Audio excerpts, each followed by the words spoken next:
got your own damn malevolence and ignorance, right? All coming at you, plus the incredible, complicated, indeterminate potential of the future. That's all coming at you, and it's all your responsibility, and you can cringe away from it and be afraid of it and be victimized by it and be bitter and cynical about it, and no wonder, because it can be painful. Or you can turn around and you can say, man, bring it on. The 10 words that will ruin your life are what will other people say and what will other people think.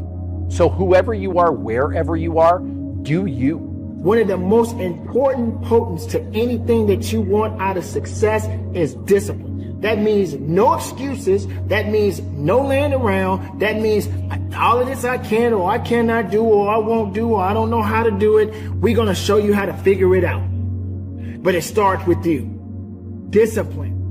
Discipline yourself. Stop making excuses. Stop saying, I don't like to get up in the morning. At least you got up. Stop saying what you can't do and start doing the right things to get what you need to do right.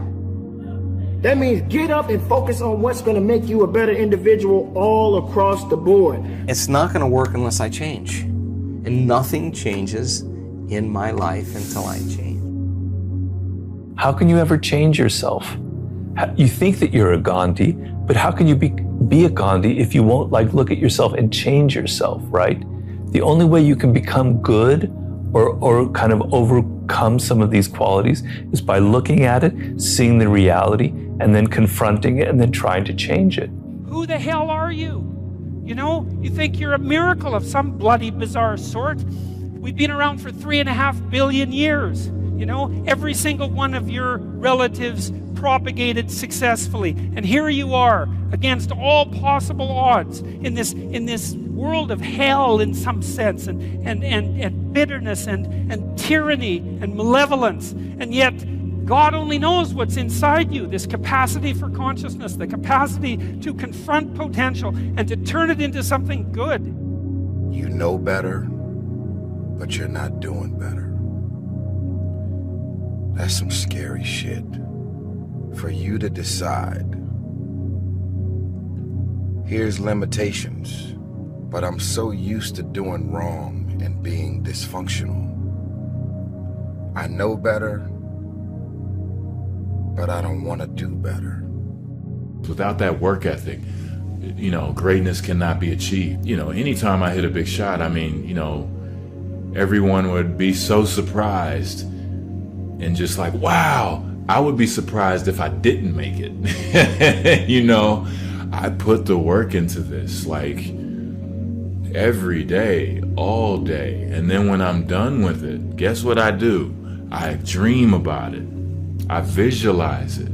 I see myself being successful.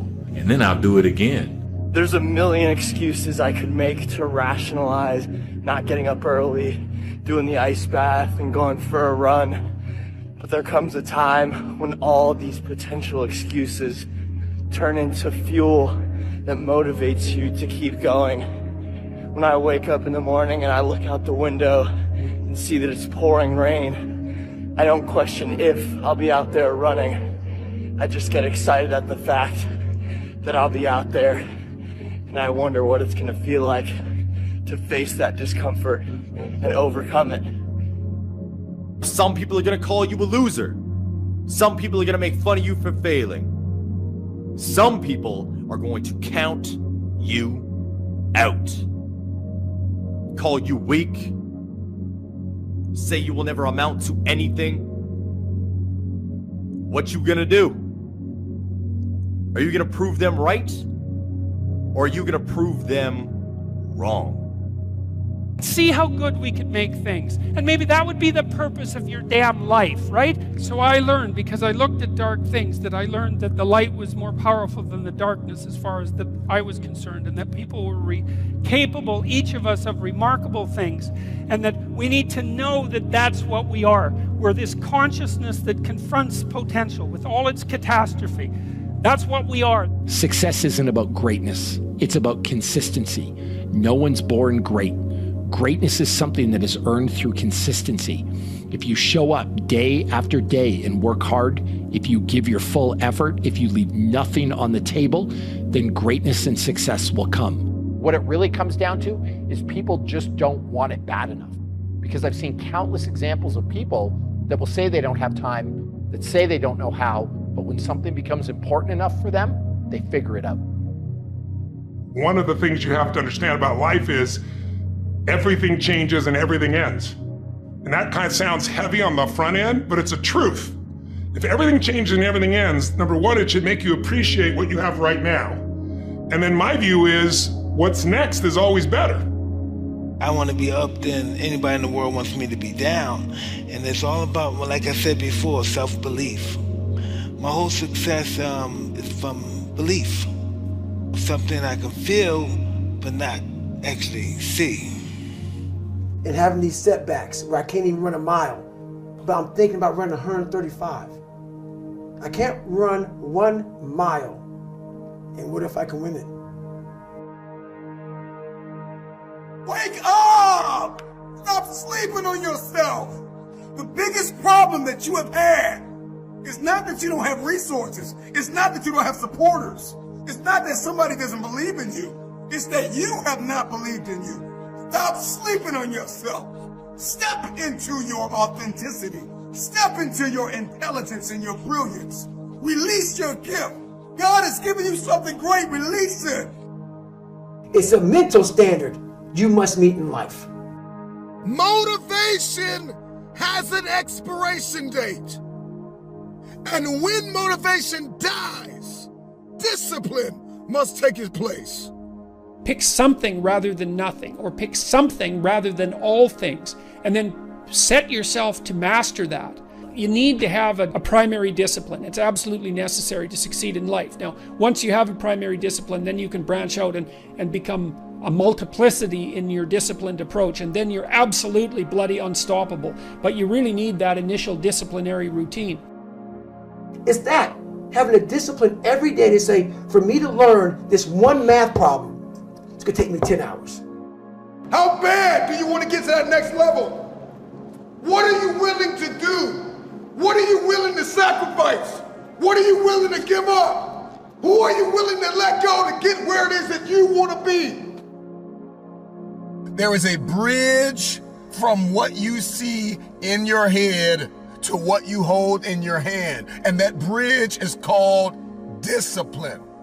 What people understand is that they live for themselves, not knowing that you have the power within yourself to change millions of lives by facing life, by facing yourself. Nobody wants to put in the work. Nobody wants to let go of every single distraction. Here is my question. Can you learn how to say no to what's hurting you? No to what's stopping you? No to what's hindering you? No to the people that don't believe in you? I now know that there is no cap on the human mind. There's no cap. We cap it ourselves. Life is one big mind game, and you're playing it with yourself. You are the issue. It's you. Your issue is you. Nobody has lied to you more than you. My biggest fear in life is if there is a final resting place in this world, and there's a final judgment, and you talk to something much bigger than you.